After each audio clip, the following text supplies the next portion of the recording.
জাতীয় সংসদ ভবনের এলডি হল প্রাঙ্গণে আছেন আমাদের সহকর্মী আরিফুল ইসলাম। তিনি জানাবেন বিএনপির বর্ধিত সভার বিস্তারিত। আরিফ, ডক্টর মোশাররফ হোসেন আরিফ, সমাবেশের কি অবস্থা দেখছেন এবং নেতাকর্মীদের উপস্থিতি কেমন দেখছেন, বিস্তারিত জানাবেন।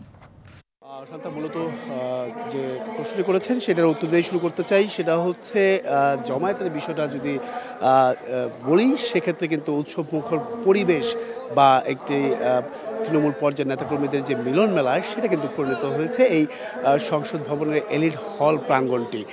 ইতিমধ্যেই শুরু হয়ে গেছে এর আনুষ্ঠানিকতা বর্ধিত সভার বিএনপির যে বিশাল যে জমায়েত, সেই জমায়েতের।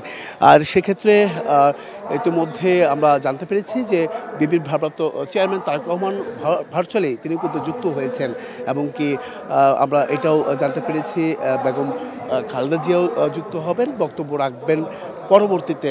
কারণ হচ্ছে এইখানে যেহেতু বর্ধিত সভা তৃণমূল পর্যায়ের নেতাকর্মীদের, সেই তৃণমূল পর্যায়ের নেতাকর্মীদের চাওয়া পাওয়া, তাদের প্রত্যাশা কী, সেসব বিষয়। এবং কি আপনি দেখতে পাচ্ছেন যে নেতাকর্মীরা এখনও প্রবেশ করছেন, বিভিন্ন দেশের বিভিন্ন প্রান্ত থেকে আসছে তারা। এবং কি আমি একটু তাদেরকে ফুল দিয়ে শুভেচ্ছা জানানো হচ্ছে। একটু জানতে চাই আপনার কাছ থেকে যে আজকের প্রত্যাশাটা কী থাকবে, আপনারা তৃণমূল পর্যায়ে নেতাকর্মীরা এত বিশাল একটা জমায়েতে উপস্থিত হতে পেরে কেমন লাগছে, কতটা আনন্দমুখর পরিবেশ হচ্ছে?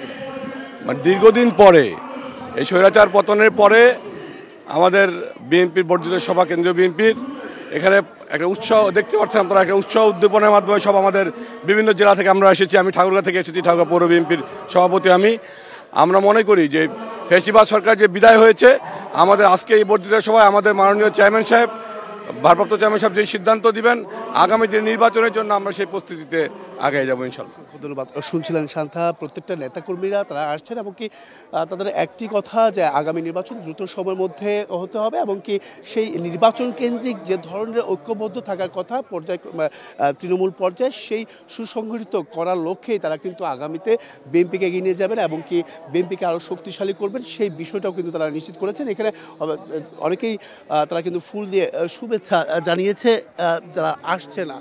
সানবিট সব দিবে সামাল। সানবিট ম্যাজিক প্রেস ডিশওয়াশিং এর মাথা ঘোরানো সলিউশন। অতিথি যারা আসছেন এখানে অনেকেই আছেন, আমি একটু কথা বলতে চাই আপনার সঙ্গে। আজকে কি ধরনের দিক নির্দেশনা থাকতে পারে সেটা যদি একটু বলতেন, বা তৃণমূল পর্যায়ের নেতাকর্মীদের প্রত্যাশা কি থাকে?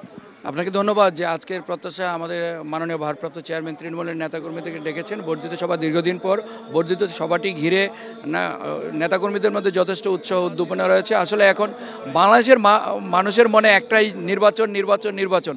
দীর্ঘ আন্দোলন সংগ্রামের পর ফ্যাসিস্টরা বিদায় হয়েছে, এখন একটি গণতান্ত্রিক সরকারের জনগণের ভোটের মাধ্যমে যত তাড়াতাড়ি নির্বাচিত সরকার প্রতিষ্ঠিত হয়, আর নির্বাচনী যত তাড়াতাড়ি নির্বাচনী রুটম্যাপ ঘোষণা করা হবে, তত এদেশের মানুষের মঙ্গল হবে। জনগণের সরকারই একমাত্র পারে জনগণের ভোটাধিকার প্রতিষ্ঠা করতে। আরেকটি বিষয়, তৃণমূলের নেতাকর্মীদের হয়তো দাবি থাকবে, যারা দীর্ঘদিন লড়াই সংগ্রাম করেছেন, আন্দোলন সংগ্রাম করেছেন, তাদের মূল্যায়ন। আর হলো যে বর্তমান যে পরিস্থিতি, এখন নির্বাচনটা নিয়ে যে একটু দ্বিধা দ্বন্দ্ব তৈরি হয়েছে, যেরকম কেউ বলছেন ডিসেম্বরের নির্বাচন, কেউ বলছেন মার্চের নির্বাচন, এটা আসলে এই নির্বাচন নিয়ে এই দোলাচলটা নিরসনের জন্য অবশ্যই যত নির্বাচনী রুটম্যাপ ঘোষণার দাবি এখানে তৃণমূলের নেতাকর্মীদের পক্ষ থেকে আসবে, সেইগুলি দাবিগুলি নিয়ে আমাদের শুনে, নেতাকর্মীদের কাছ থেকে শুনে আমাদের নেতা মূলক বক্তব্য রাখবেন।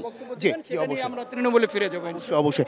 শান্তা, যেমনটা বলছিলাম যে আমি পূর্বে কিন্তু জানিয়েছিলাম যে এখানে প্রত্যেকেই যারা তৃণমূল পর্যায় থেকে আসছেন, তারা প্রত্যেকেই কিন্তু এখানে ফুল দিয়ে তাদেরকে শুভেচ্ছা জানাচ্ছেন, স্বাগত জানাচ্ছেন। এখানে সাধারণ যা নেতাকর্মী আছেন প্রত্যেকেই তারা উপস্থিত আছেন। তাদের একটি বক্তব্য, সেটা হচ্ছে যে তারা আজকে যে বিষয়গুলো তুলে ধরবে সেটা হচ্ছে যে আগামী নির্বাচন দ্রুত সময়ের মধ্যে সম্পন্ন হওয়া, এবং কি ঐক্যবদ্ধ হয়ে তৃণমূল পর্যায়ে কাজ করা, বিএনপিকে এগিয়ে নিয়ে যাওয়া, বিএনপিকে আরও শক্তিশালী করা, এবং কি যাতে করে আর এছাড়া যে কর্মকৌশলমুখী যে ধরনের দিক নির্দেশনা দিবেন বিএনপির ভারপ্রাপ্ত চেয়ারম্যান তারেক রহমান, সেই নির্দেশনা পালন করা। তো এই ছিল এখান থেকে সবশেষ। শান্তা। আরিফ, আপনাকে ধন্যবাদ।